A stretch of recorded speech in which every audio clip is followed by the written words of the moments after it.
Scientists have used hair strands to reveal the secrets of 500-year-old mummies. What's up guys, my name is Sam and you are watching I.O.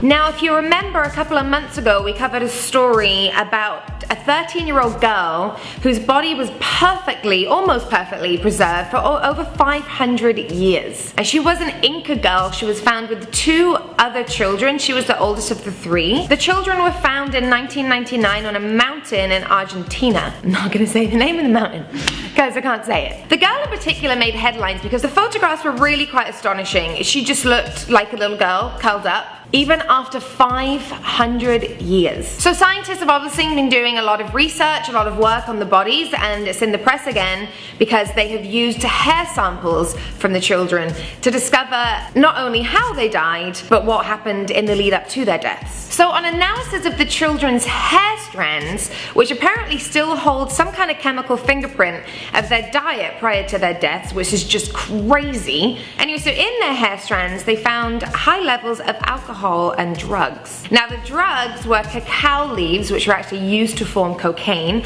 and the levels of alcohol and drugs were higher in the 13-year-old than they were than the other 2. Now scientists believe that's probably because she showed more resistance being older than the other 2. So when we first reported on the story, we didn't really know too much about why these children were found in the mountain. Now researchers are telling us that they were used as a sacrifice to the gods of the mountain in which they were found. Now as tragic and horrifying as this story seems to you and I, researchers say that this ritual was actually considered an honor for these 3 children to be involved in. The ritual was called Capacoca and it took place upon the death of an Inca king. And the reason it was probably considered such an honor is that the lords were required to pick completely unblemished and perfect children. There is no evidence the children were brutally killed. They were highly intoxicated, so hopes are that they didn't really feel much of what was happening. Researchers say that the children would have died from exposure and that priests would have waited for them to fall unconscious before they brought them to their final burial grounds. Now it's crazy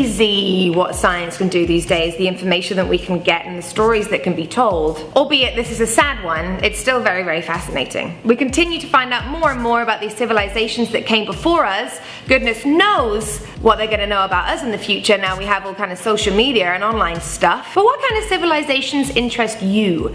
Are you into history? Are you a history buff? Do you like to follow this stuff? Let me know in the comments below.